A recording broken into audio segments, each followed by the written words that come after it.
নমস্কার বন্ধুরা, আজ আমি তোমাদের জন্য নিয়ে চলে এসেছি খুবই চটজলদি তৈরি হয়ে যাওয়া একটা দারুণ স্বাদের ব্রেকফাস্ট রেসিপি, যার নাম রাভা ধোসা বা সুজির ধোসা। এই ক্রিস্পি রাভা ধোসাটা কিন্তু তোমরা বাড়িতে খুব কম ইনগ্রেডিয়েন্টস দিয়ে সহজেই বানিয়ে নিতে পারবে, আর এর স্বাদ হয় কিন্তু অপূর্ব। তাহলে চলো আর দেরি না করে রেসিপিটা শুরু করে ফেলি। আর আমি সুস্মিতা তোমাদেরকে আমার চ্যানেল ইয়ামিটস বাংলাতে স্বাগত জানাই। এই রেসিপিটার জন্য প্রথমেই আমি একটা বোলের মধ্যে নিয়ে নিয়েছি মেজারমেন্ট কাপের হাফ কাপ পরিমাণ সুজি, আর দিয়ে দেবো মেজারমেন্ট কাপের হাফ কাপ পরিমাণ চালের গুঁড়ো, 1/4 কাপ পরিমাণ আটা,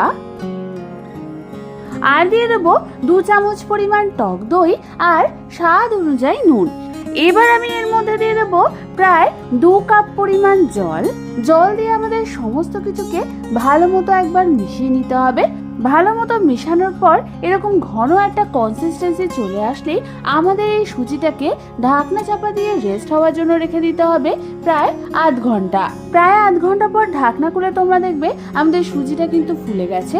এবার আমি এর মধ্যে একে একে দিয়ে দেবো একটা মিডিয়াম সাইজের মিহি করে কুচনো পেঁয়াজ, একখানা কুচনো কাঁচা লঙ্কা, 1 চামচ পরিমাণ মিহি করে কুচনো আদা, প্রায় 1 চামচ পরিমাণ মিহি করে কুচনো কারি পাতা, 1/2 চামচ পরিমাণ গোটা জিরে, আর দিয়ে দেবো 1 চামচ পরিমাণ গোলমরিচের গুঁড়ো আর 1/2 চামচ পরিমাণ হিং।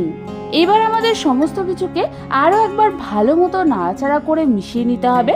ভালো মতো মেশানো হয়ে গেলে এবার আমি এর মধ্যে দিয়ে দেবো আরো কিছুটা পরিমাণ জল, যাতে ব্যাটারটা একদম পাতলা হয়ে যায়। জল দিয়ে আমাদের ভালো মতো নাড়াচাড়া করে নিয়ে এর মধ্যে দিয়ে দিতে হবে স্বাদ অনুযায়ী নুন। নুন দেওয়ার পরেও কিন্তু আমাদের ভালো মতো সমস্ত কিছুকে একবার নাড়াচাড়া করতে হবে। ভালো মতো নাড়াচাড়া করে নেওয়ার পরেই তোমরা দেখবে আমাদের ব্যাটারের কনসিস্টেন্সিটা কিন্তু ঠিক এরকম বাটার মিল্কের মতন পাতলা হয়েছে। আমাদের কিন্তু ব্যাটারের কনসিস্টেন্সিটা ঠিক এরকমই লাগবে, তা না হলে কিন্তু রাভা ধোসা বানানোর সময় ওই জাল প্যাটার্নটা ওর মধ্যে হবে না। এবার আমি অন্যদিকে গ্যাস জ্বালিয়ে একটা তাওয়া গরম বসিয়ে দিলাম। তাওয়াটা ভালো মতো গরম হলে বানানো ওই ব্যাটারের 1 হাতা পরিমাণ ব্যাটার নিয়ে প্রথমে প্যানের চারধারে এইভাবে আমাদের ছিটিয়ে ছিটিয়ে দিয়ে দিতে হবে। প্যানের চারধারে ব্যাটারটা দেওয়ার পর আমাদের মাঝখানটাতেও এরকম ভাবে ব্যাটারটাকে দিয়ে দিতে হবে। ব্যাটারটা দেওয়া হয়ে গেলে এর ওপর দিয়ে আমি ছিটিয়ে দেব কিছুটা পরিমাণ সাদা তেল। এইভাবে দেওয়ার ফলে তোমরা দেখবে এর গায়ে এরকম জাল জাল মতো প্যাটার্ন তৈরি হয়েছে।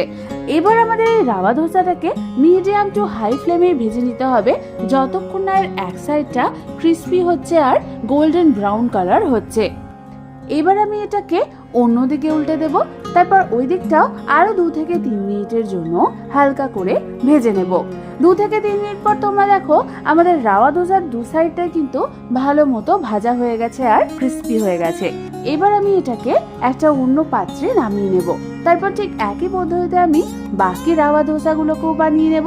ব্যাস তৈরি হয়ে গেল আমাদের দারুণ স্বাদের চটজলদি মুখরোচক এই ক্রিস্পি রাভা ধোসার রেসিপিটা। এর সাথে কিন্তু আমি 2 রকম চাটনি সার্ভ করছি, একটা হচ্ছে সাদা চাটনি আর একটা হচ্ছে লাল চাটনি। এই দুটো চাটনির রেসিপি কিন্তু আমার চ্যানেলে নেক্সট ভিডিওতে আসতে চলেছে। তাহলে আর দেরি না করে বাড়িতে যে কোনো একদিন এইভাবে রাভা ধোসা বানিয়ে দেখো, আশা করি তোমাদের খুবই ভালো লাগবে। রেসিপিটা ভালো লেগে থাকলে একটা লাইক অবশ্যই করে দিও, আর এরকম দারুণ দারুণ রেসিপি পেতে হলে আমার চ্যানেলটাকে সাবস্ক্রাইব করতে কিন্তু একদম ভুলো না। আজ তাহলে পর্যন্তই, আমি আবার চলে আসবো তোমাদের কাছে নতুন কোনো রেসিপি নিয়ে।